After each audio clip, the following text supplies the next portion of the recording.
এই তরুণ ছেলে পেলেগুলো আমার বাসায় কেন? আমাকে দেখতে আসছে। তোমাকে দেখতে আসছে? তোমাকে দেখতে আসছে না অন্য কিছু করতে আসছে?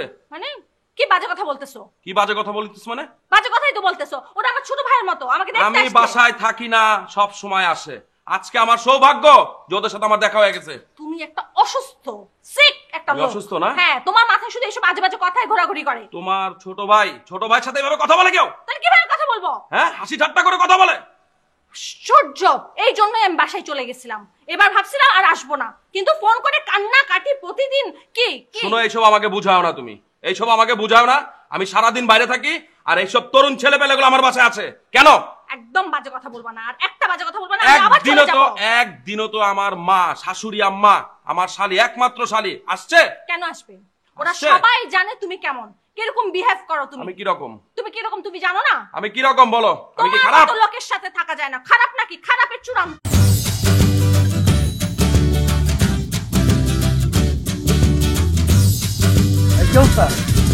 ঘটনা কি তাই কর? এমন সুখে আছে যে চিন্তা করে যায় আপাতত মানে বিশাল কপাল না জন্ম নিছে।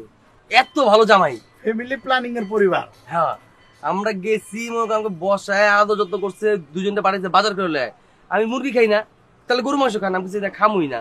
ওরে জোর করে ধরে লাইছে, ওকে খাই আমি কিছু না, দরকার নাই। ভাই একটা জায়গায় গেছি খামু না, আর এত সুন্দর পরিবার ভাই আমি দেখি নাই। হাজবেন্ড মানে দুলা ভাই এত ভালো মানুষ, আমার তো ধারণা ছিল লোকটা ভালো না। ও তো দুলাভাই জানি দিতেছে, খালি দুলাভাই করতেছে।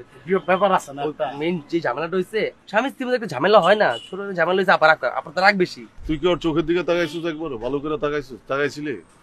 চোখ কি কয়, মানে চেহারাটা কি কয়? চেহারায় কি কয় যে ভালো আছে, হ্যাপি, সুখী আছে মনে হয়? এমন সুখে আছে মনে হচ্ছে পৃথিবীর সবচেয়ে সুখী আর দুজনই, আর কেউ নাই, এত সুখে আছে। চিন্তা করার মতো না ভাই, তুমি চিন্তা করতে পারবে না, এত সুখে আছে। ওই চাঁদান না।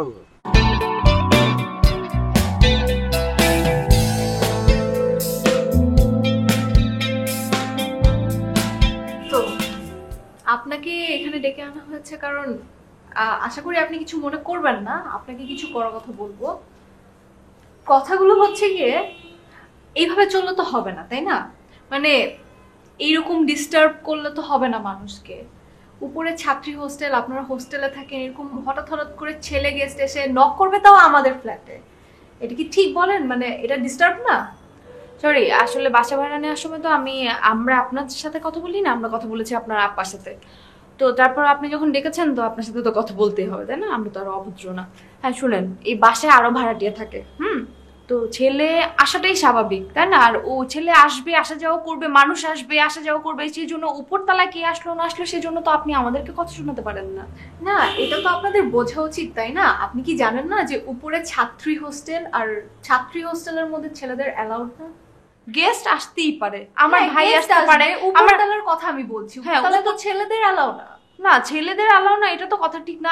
আমার কাজিন আসতে পারে, আমার ভাই আসতে পারে না? শুনেন, আপনার কাজিন আপনার ভাই আসতে পারে, কিন্তু কথা হচ্ছে গিয়ে কাজিন ভাই এসে কেন আমাদের ফ্ল্যাটে ডিস্টার্ব করবে? ভুল করতেই পারে, কারণ আমরা নতুন এসেছি। কেন ভুল করবে? এটা আমার উচিত না আপনারা কনফার্ম করে দিবেন? হ্যাঁ করে দিব। ফার্স্ট টাইম এটা ভুল হতেই পারে, তারপরে যখন ভুল হবে তখন আপনি আমাকে ডেকে কথা শোনাবেন। এখন ডেকে কথা শোনাটা তো ঠিক না, তাই না?